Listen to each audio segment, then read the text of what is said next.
दूसरी तरफ परी और नीति की जान है खतरे में। दोनों लड़कियों में से एक लड़की बचेगी और इसका फैसला तो संजू बाजवा करेगा। धमाकेदार वीक। परी दोबारा से फंस जाएगी नीति की चाल में। भाई बैंक से तो सारा छुटकारा मिल गया, सब लोग बाहर आ गए, पुलिस वगैरह बुला ली थी राजीव ने। यहाँ पर किस तरीके से गुंडों से मार पिटाई हुई थी यहाँ पर राजीव की, परी के लग भी गई थी सर में, नीति के भी कहीं ना कहीं लगी थी और नीति को बचाने की राजीव ने कोशिश भी की थी। लेकिन यहाँ पर परी और दाइमा का ज्यादा साथ दिया था, जिसे देखकर ना नीति को बहुत गुस्सा आ रहा था। यहाँ पर नीति को ये लग रहा था कि किसी तरीके से परी यहीं मर जाए और यहाँ पर गुंडे उसके ऊपर गोली वगैरह चला दे और खत्म हो जाए उसका चैप्टर। दूसरी तरफ परी और नीति की जान है खतरे में। दोनों लड़कियों में से एक लड़की बचेगी और इसका फैसला तो संजू बाजवा करेगा। धमाकेदार वीक। लेकिन ऐसा कुछ भी नहीं हुआ और हम देख रहे हैं कि अब नीति का दिमाग चल रहा है और वो दिलजीत के संग और गुरविंदर के संग बैठ के प्लानिंग करती है।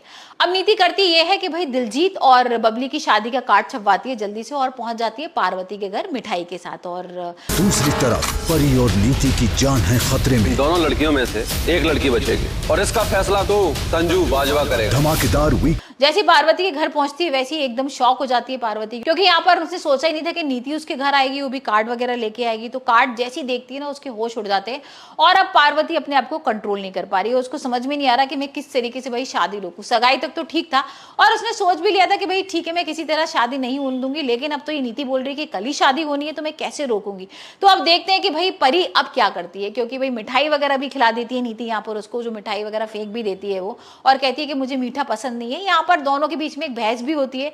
नीति थोड़ा सा कमेंटिंग वे में परी को बोलती भी है कि अब तुम क्या करोगी परी, अब तो तुम्हारी बहन भी चली जाएगी। तो यहाँ पर परी को समझ में तो आ रहा है कि ये सारी चीजें ना उससे बदला लेने के लिए कर रही है, लेकिन अभी उसके हाथ में कुछ भी नहीं है। तो देखते हैं कि भाई अब किसकी मदद लेगी, क्या अंबिका दोबारा से आ जाएगी। वैसे भी हमने देखा है ना कि जब भी कुछ होता है, किसी मुश्किल में होती है पार्वती, तो अंबिका आके उसको संभाल लेती है, उसको समझाती है और वो सारी मुश्किलों से बाहर आ जाती है। लेकिन ये मुश्किल तो बहुत बड़ी है, इस बार उसकी बहन की बात है तो यहाँ पर वो थोड़ी सी ना परेशान हो गई है, थोड़ी इमोशनल हो गई है और जैसे वो कार्ड वगैरह और देख लेते हो तो यहाँ पर ज्यादा परेशान हो जाती है। तो देखते हैं अब क्या राजीव की मदद लेगी, क्योंकि भाई राजीव को तो यहाँ पर पार्वती से प्यार होने लगा है। हमने देख ही लिया ना किस तरीके से वो बोल भी चुका है कि मुझे तो अब परी को छोड़कर पार्वती से प्यार होने लगा है। यहाँ पर भाई मैं परी को सॉरी भी बोल रहा हूँ, क्योंकि मैंने हमेशा से यही बोला था कि मैं परी का ही साथ दूंगा, सातों जन्म तक मैं परी के साथ ही रहूंगा। लेकिन अब मुझे पता नहीं कुछ कुछ हो जाता है जैसे मैं पार्वती को देखता हूँ। तो देखते हैं अब क्या इसी चीज का भाई सहारा लेकर यहाँ पर पार्वती उसकी हेल्प लेगी और यहाँ दिलजीत और बबली की शादी को रोक देगी।